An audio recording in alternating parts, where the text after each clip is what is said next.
안녕하십니까, 농부놀이터입니다. 오늘은 공익직불금에 대해서 다시 한번 말씀드리고자 합니다. 국회에서 공익직불금의 기본 형태가 아직까지 계류 중입니다. 공익직불금은 농림축산식품부에서 농업활동을 통해서 환경보전이라든지 그리고 공동체를 유지하고 그 농촌 공동체를 유지하고 식품 안전을 위해서 그 공익의 기능을 위해서 또는 정진하기 위해서 농업인들에게 보조금을 지원하는 제도입니다. 그래서 원래는 농업소득 보전에 관한 법률 시행령이 2020년 4월 21일에 국무회의를 통해서 통과됐고, 그리고 2020년 작년 5월 1일부터 공익직불금을 실시했습니다. 예전에는 6개의 직불제가 있었습니다. 쌀 고정직불금, 쌀 변농직불금, 밭농업직불금, 조건분리 직불금, 친환경 직불금, 경관을 보존하는 직불금이 있었는데, 이 6개 항목이 공익직불제 그리고 기본직불제라고 나눠집니다. 공익직불제는 경관보존이라든지 친환경이라든지 논활용을 어떻게 하느냐에 대한 공익직불에 대한 부분, 그리고 기본직불금은 면적직불금 그리고 소농직불금 이렇게 나눠집니다.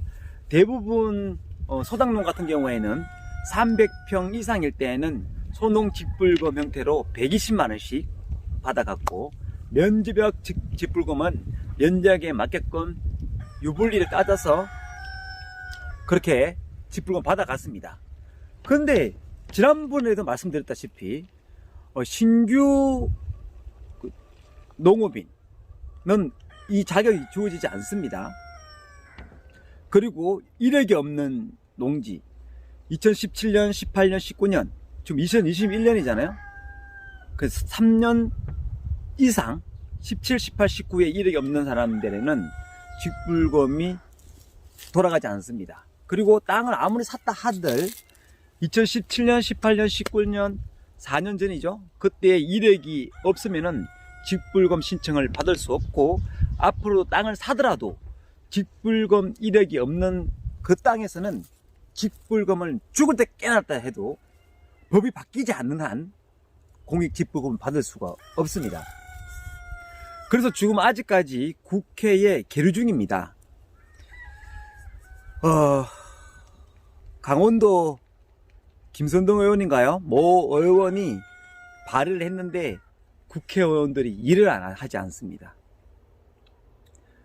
농업 활동을 통해서 공익 기능을 해야 할 공익직불금이 너무 편협하게 움직이고 있습니다.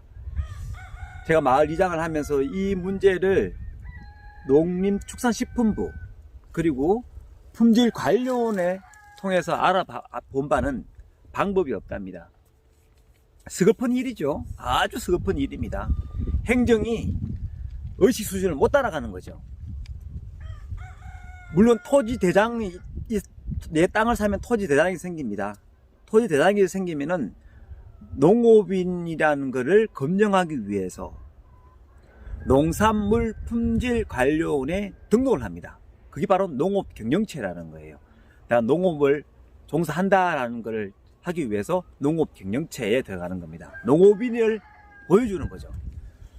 근데 토지대장은 당연히 땅이니까 농사를 짓든 안 짓든 간에 토지 지주에 대한 내 것이 될 수 있고, 여기 농사 짓는다 하면은 품질관리원에 농업경영체를 등록해서 농업인인 걸 증명하면 됩니다. 그런데 공익직불금은 되지 않는다. 참 아이러니하죠. 품질관리원도 농축산식품부도 이에 대해 해명을 못하고 있습니다. 제발 국회의원님 일 좀 합시다. 우리 세금을 가지고 받아서 했으면 일 좀 하셔야 되고, 농림축산식품부 그리고 농산물 품질관리원 정신 똑바로 차립시다. 이건 아니잖아요. 이거는 아니잖아. 정말 아이러니하고 짜증나는 그런 행정입니다. 분명히 누군가가 만들고 누군가가 혜택을 보고 또 보편적으로 이어가야 될 것을 이렇게 참 답답합니다. 그죠?